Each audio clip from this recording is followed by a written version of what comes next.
This video is going to create future millionaires because I'm going to explain exactly what you need to be doing at ages 13, 14, 15, 16, 17 and 18 so you can get financially ahead. And if you're older, then use this as a checklist to make sure you're on track. I promise, if you just implement a few of these things, you'll be so far ahead of everyone else they won't even believe you. I managed to become a millionaire in my 20s. However, if I watched a video like this when I was younger, then I'm sure I could have made my first million much faster. Don't just watch the part of the video that's for your age. You need to do all of these things, and if you skip steps, you might end up regretting it. Right, let's kick this off with age 13. When it comes to investing, the hands down most important thing is time in the market. But what does that actually mean? Well, put simply, you want to have your money invested for as long as possible so it can start growing rapidly, like a snowball rolling down a hill and eventually turning into an avalanche. So if you're actually 13 or younger and you're watching this video right now, I think all us oldies would agree that you're in the best possible position. So how do you actually start investing at this age? Well, as you're currently not of legal age to invest on your own, you're going to need to convince a parent or guardian to open up something called a custodial account. Now, I understand it might be hard to speak to your parents about money and investing. My parents never ever spoke about money at all, let alone investing.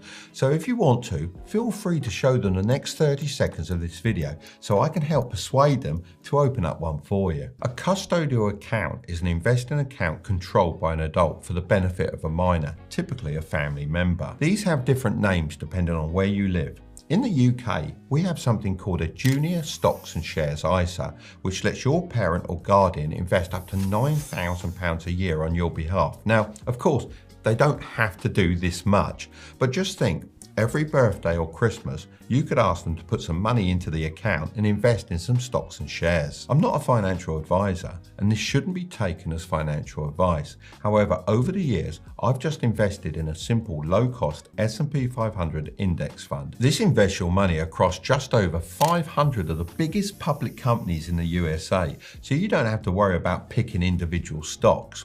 The historical average yearly return of the S&P 500 is 12.58% over the last 10 years, as of the end of May 2024. Of course, investments can go down as well as up. If you've got a Junior Stocks and Shares ISA, then you'll be able to start managing it for yourself from the age of 16, and you could start to withdraw money from the age of 18 if you wanted to.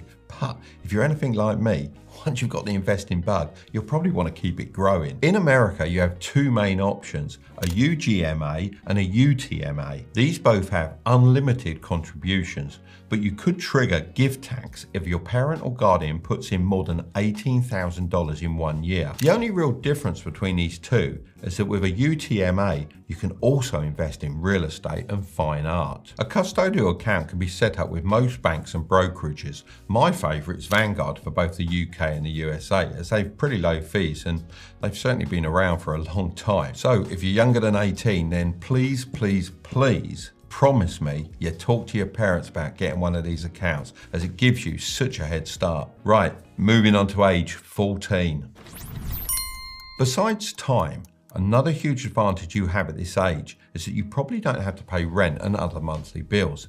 This means you have the freedom to try different ways to make money, since you don't need a reliable income every single month. You should go out and try everything from cleaning driveways with pressure washers to competitive sports.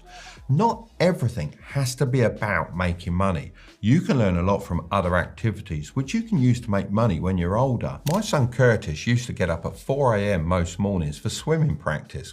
Of course, he didn't earn any money from this, but it did teach him discipline. So when he started his business at 18, he could outwork his competition. I speak to so many teenagers who tell me they don't have a talent, but when I ask them what their hobbies are, they can't even name a few they've tried. You can't expect to find your talent if you don't try a wide range of different things. If it doesn't work out, then that's absolutely fine. Just try the next thing and the next. When you find something you're naturally good at or enjoy getting better at, double down on it and make it your mission to become one of the best. Next, age 15. One of the things I miss most about being younger is birthday and Christmas presents.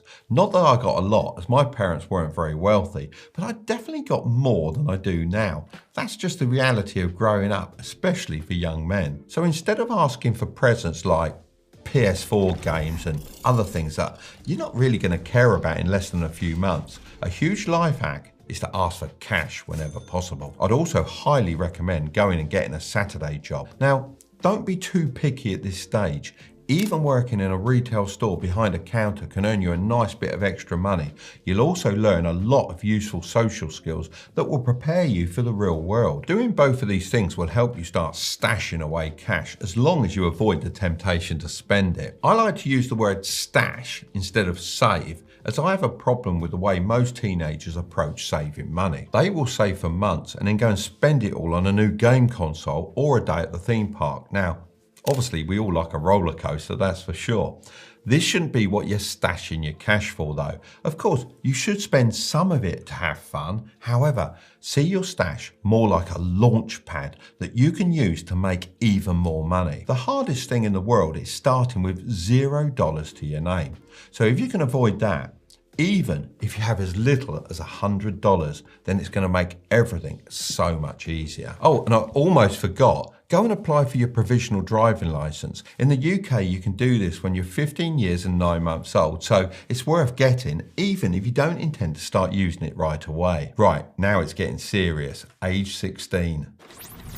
You've got a 2-year window before you enter the real world, so it's time to really think about what skills you're going to start focusing on and developing. By now, if you've done all the things I've mentioned in this video, then you should have a pretty solid idea of what you're good at.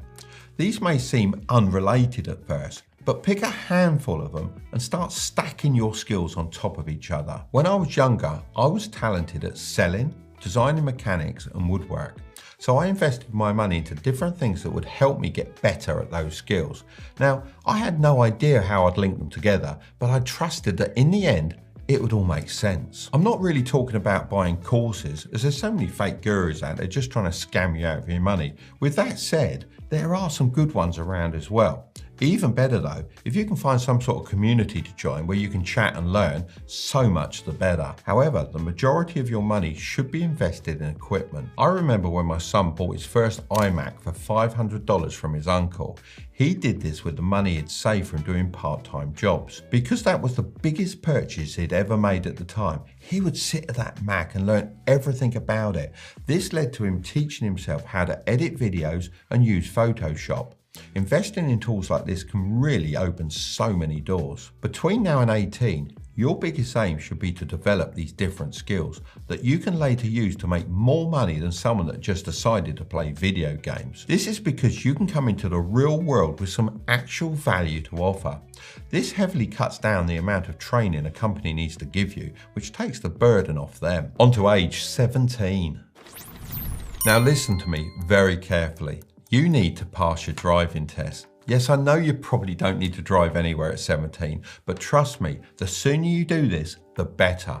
In some states in the USA, you can do this as early as 16. Remember, you only need to do it once. Not being able to drive is one of the biggest things stopping most people from starting a side hustle. I mean, what if you have the chance to work with a client but they live 30 minutes away and you can't get a lift every week? You'd have to rely on public transport, and we all know how unreliable that is.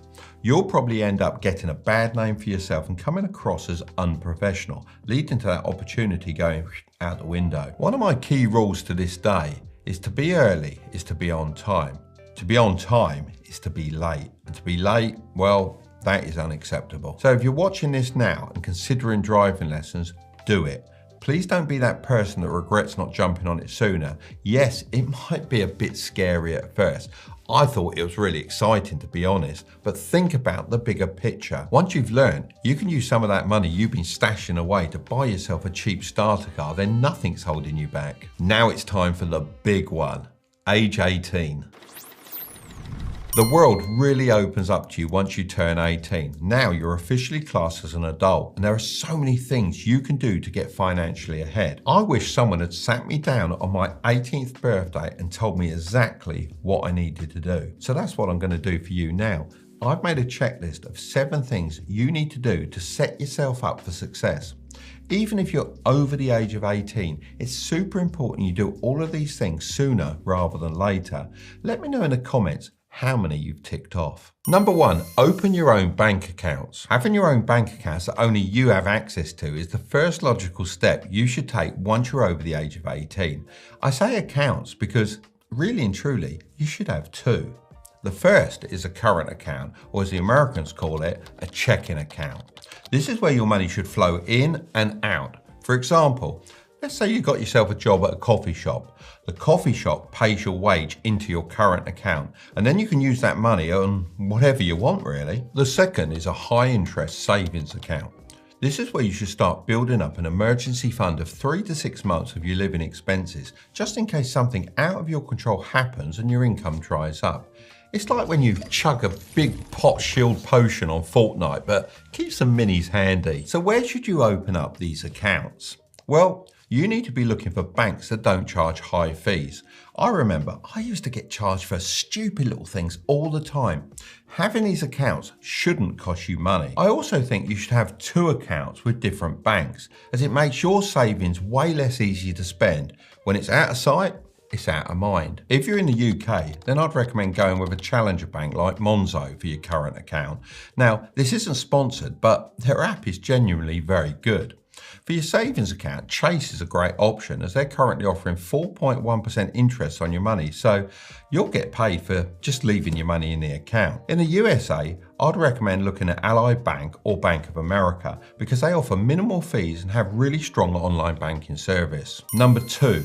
Get a credit card. When I was younger, I believed that if you never borrowed, you'd have an amazing credit score since you never took out a loan or made any late payments. It makes sense, right? Well, that couldn't be further from the truth. Taking out a credit card when you turn 18 is the perfect tool to build up your credit score. You can do this by using your credit card to pay for the things you would normally pay for in cash, like paying for the gas in your car, for example, and then paying the card off in full every month without fail.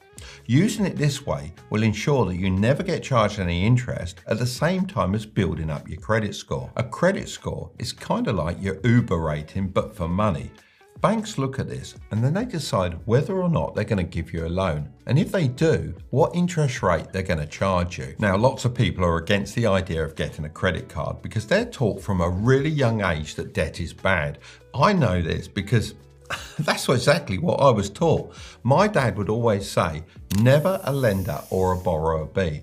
This was a saying that originally came from rich people years and years ago to keep the workers down, as they knew by borrowing, the working class could create wealth for themselves.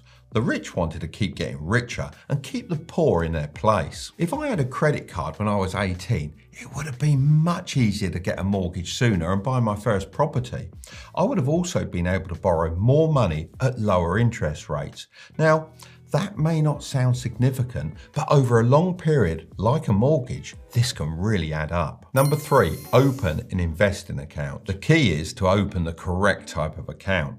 You'll often hear people throwing around terms like Roth IRA in the USA, stocks and shares ISA in the UK, and TFSA in Canada, and supers in Australia. So if you don't have one of these accounts, then you're missing out, as they allow you to avoid having to pay taxes on your investments, but they do have limits because they're extremely powerful. Nowadays, opening an investing account is very simple, as you can do it all from your mobile phone. A great thing about these investing apps is that it actually gives you the ability to buy fractional shares. So rather than having to pay $220 for an Apple share, you can invest as little as $1. Now, I wish I had this option when I was younger, as it would have allowed me to get in some early experience with investing without having to take any big risks. One of my favourite investing platforms is Trading 212, as they offer fractional shares and also stocks and shares ISAs.